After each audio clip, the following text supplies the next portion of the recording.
ସମ୍ମାନନୀୟ ମୋର ପୂଜ୍ୟାସ୍ପଦ ଗୁରୁଜୀ ଗୁରୁମାବୃନ୍ଦ, ଉପସ୍ଥିତ ମୋର ଛୋଟ ବଡ଼ ଭାଇ ଓ ଭଉଣୀ ତଥା ମୋର ସହପାଠୀଗଣ, ବୀର ସୁରେନ୍ଦ୍ର ସାଏ ଜୟନ୍ତୀ ଉପଲକ୍ଷେ ସମସ୍ତଙ୍କୁ ମୋର ହାର୍ଦ୍ଦିକ ଶୁଭେଚ୍ଛା ଓ ଶୁଭକାମନା। ଆଜି ଏହି ଶୁଭ ଅବସରରେ ମୋତେ ବୀର ସୁରେନ୍ଦ୍ର ସାଏଙ୍କ ଜୀବନୀ ଓ ବୀରତ୍ୱ ସମ୍ବନ୍ଧରେ ଅଭିଭାଷଣ ରଖିବାର ସୁଯୋଗ ମିଳିଥିବାରୁ ନିଜକୁ ଧନ୍ୟ ମନେ କରୁଛି।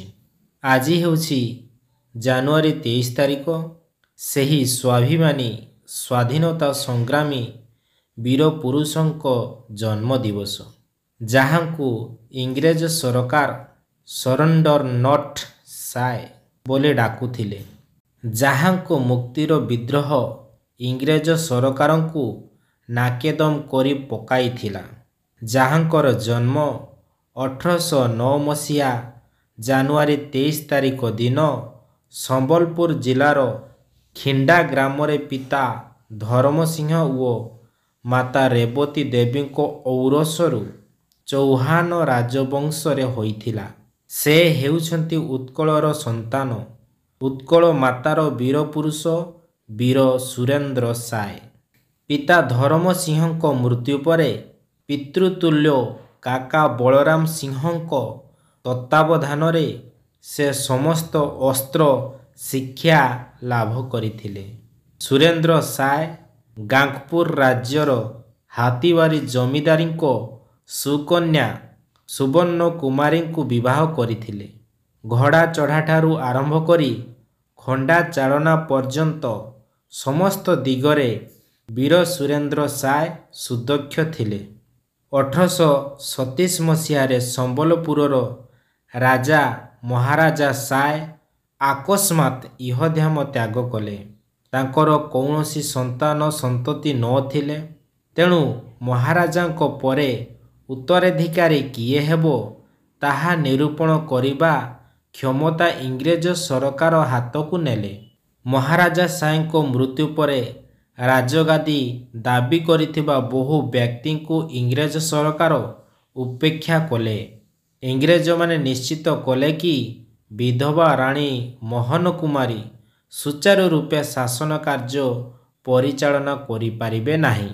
ରାଣୀ ସେମାନଙ୍କ ହାତରେ ଖେଳନା ହୋଇ ରହିବେ ଏବଂ ଇଂରେଜମାନେ ନିଜର ରାଜନୈତିକ ଅଭିସନ୍ଧି ହାସଲ କରିପାରିବେ।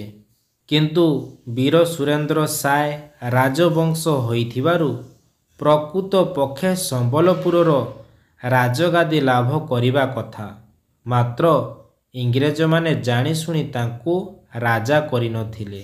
କାରଣ ଇଂରେଜମାନେ ଜାଣିଥିଲେ ଯେ ସୁରେନ୍ଦ୍ର ସାଏ କେବେ ବି ତାଙ୍କର ଅନୁଗାମୀ ହେବେ ନାହିଁ। ତେଣୁ ଇଂରେଜମାନେ ଦେହାନ୍ତ ରାଜାଙ୍କ ବିଧବା ପତ୍ନୀ ରାଣୀ ମୋହନ କୁମାରୀଙ୍କୁ ରାଜ୍ୟର ଶାସନଭାର ଲଦିଦେଲେ। ମୋହନ କୁମାରୀ ବହୁତ ସରଳ ଥିଲେ। ତାଙ୍କୁ ରାଜକାର୍ଯ୍ୟର କୌଣସି ପ୍ରଣାଳୀ ଜଣାନଥିଲା। ତେଣୁ ଇଂରେଜମାନେ ରାଣୀଙ୍କୁ କାଠ କଣ୍ଢେଇ ଭଳି ହାତରେ ନଚାଇଲେ। 1837 ମସିହାରେ ସୁରେନ୍ଦ୍ର ସାଏ, ଉଦ୍ଦାନ୍ତ ସାଏ, ବଳରାମ ସିଂ ତଥା ଲଖନପୁରର ଜମିଦାର ବଳଭଦ୍ର ଦେବ ମିଶି କିଛି ବିଚାର ବିମର୍ଶ କରୁଥିବା ସମୟରେ ହଠାତ୍ ଇଂରେଜମାନେ ଗଣ୍ଡଗୋଳ କଲେ। ଆଖି ପିଛୁଳାକେ ସେମାନଙ୍କ ମଧ୍ୟରେ ଖଣ୍ଡଯୁଦ୍ଧ ଆରମ୍ଭ ହୋଇଗଲା ଏବଂ ଇଂରେଜମାନେ ବଳଭଦ୍ର ଦେବଙ୍କୁ ନିର୍ମମ ଭାବେ ହତ୍ୟା କଲେ।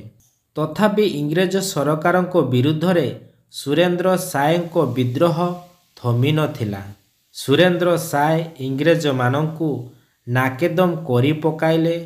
ପରିଶେଷରେ ଇଂରେଜ ସରକାର ତାଙ୍କୁ ଧରିବା ପାଇଁ 250 ଟଙ୍କା ପୁରସ୍କାର ଘୋଷଣା କରିବା ସହିତ ଗୁପ୍ତଚର ନିୟୋଜିତ କଲେ। 1840 ମସିହାରେ ଦେଶ ବିଦ୍ରୋହୀ ନାଁରେ ସମ୍ବଲପୁରର ଦେହୁରୀପାଲିରୁ ସୁରେନ୍ଦ୍ର ସାଏ, ଉଦ୍ଦାନ୍ତ ସାଏ ଓ କାକା ବଳରାମ ସିଂହଙ୍କୁ ଗିରଫ କରି ଆଜୀବନ କାରାଦଣ୍ଡରେ ଦଣ୍ଡିତ କରାଗଲା ଏବଂ ସେମାନଙ୍କୁ ହଜାରିବାଗ ଜେଲରେ ବନ୍ଦୀ କରି ରଖାଯାଇଥିଲା। ସୁରେନ୍ଦ୍ର ସାଏଙ୍କ ସାଥୀମାନେ ଏହା ସହ୍ୟ କରିପାରିଲେ ନାହିଁ। 1857 ମସିହା ଜୁଲାଇ 30 ତାରିଖ ଦିନ ସୁରେନ୍ଦ୍ର ସାଏଙ୍କ ସହିତ ତାଙ୍କ 32 ଜଣ ସାଥୀଙ୍କୁ ଜେଲରୁ ବାହାର କରି ନେଇଯାଇଥିଲେ। ସୁରେନ୍ଦ୍ର ସାଏ ସମ୍ବଲପୁର ପହଞ୍ଚିବା ମାତ୍ରେ ପୁଣି ରାଜ୍ୟକୁ ଇଂରେଜ ମୁକ୍ତ କରିବା ପାଇଁ ସଂଗ୍ରାମ ଆରମ୍ଭ କଲେ। ଫଳରେ ଇଂରେଜ ସରକାର ଓ ସୁରେନ୍ଦ୍ର ସାଏଙ୍କ ସୈନିକଙ୍କ ମଧ୍ୟରେ ଘମାଘୋଟ ଲଢ଼େଇ ହେଲା।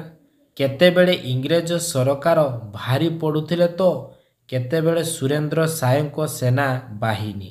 କିନ୍ତୁ ସୁରେନ୍ଦ୍ର ସାଏ ଓ ତାଙ୍କ ସୈନିକମାନେ ଇଂରେଜମାନଙ୍କୁ ଶାନ୍ତିରେ ଶୋଇବାକୁ ଦେଲେ ନାହିଁ। 1864 ମସିହା ଜାନୁଆରୀ 23 ତାରିଖ ସୁରେନ୍ଦ୍ର ସାଏ ତାଙ୍କ ପରିବାରଙ୍କ ସହ ଶୋଇଥିବା ସମୟରେ ଇଂରେଜ ପୋଲିସମାନେ ଆସି ତାଙ୍କୁ ଧରି ନେଇଥିଲେ ଏବଂ ନାଗପୁରର ଅସିରଗଡ଼ ଜେଲରେ ବନ୍ଦୀ କରି ରଖିଥିଲେ। ଜେଲରେ ତାଙ୍କୁ ବହୁ ଶାରୀରିକ ଓ ମାନସିକ ଯନ୍ତ୍ରଣା ଦିଆଯାଇଥିବା ସତ୍ତ୍ୱେ ବୀର ସୁରେନ୍ଦ୍ର ସାଏ ବିଦେଶୀ ଶାସକ ପାଖରେ ମୁଣ୍ଡ ନୁଆଇ ନଥିଲେ। ସେ ଶେଷ ନିଶ୍ୱାସ ତ୍ୟାଗ କରିବା ଯାଏଁ ତାଙ୍କୁ ଅସିରଗଡ଼ ଜେଲରେ ବନ୍ଦୀ କରି ରଖାଯାଇଥିଲା। ତାଙ୍କ ଜୀବନକାଳର 37 ବର୍ଷ ସେ ମାତୃଭୂମି ପାଇଁ ସଂଗ୍ରାମ କରି ଜେଲରେ କାଟିଦେଲେ। ଶେଷରେ 1884 ମସିହା ଫେବୃଆରୀ ମାସ 28 ତାରିଖ ଦିନ ଏହି ସ୍ୱାଭିମାନୀ ବୀର ପୁରୁଷ ବୀର ସୁରେନ୍ଦ୍ର ସାଏ ସବୁଦିନ ପାଇଁ ଆଖି ବୁଜିଦେଲେ। ଶାନ୍ତ ହୋଇଗଲା ଉତ୍କଳ ମାତାର ସିଂହଛୁଆ। ସାରା ଜୀବନ ଧରି ଇଂରେଜ ସରକାରଙ୍କ ଅନ୍ୟାୟ ଅତ୍ୟାଚାର ବିରୁଦ୍ଧରେ ସଂଗ୍ରାମ କରି ଶେଷରେ ମହାନିଦ୍ରାରେ ଶୋଇଗଲେ ଉତ୍କଳ ମାତାର ଅମର ବୀର ବୀର ସୁରେନ୍ଦ୍ର ସାଏ। ମୁଁ ଏତିକି କହି ମୋର ବକ୍ତବ୍ୟ ଶେଷ କରୁଛି। ଜୟ ଜଗନ୍ନାଥ।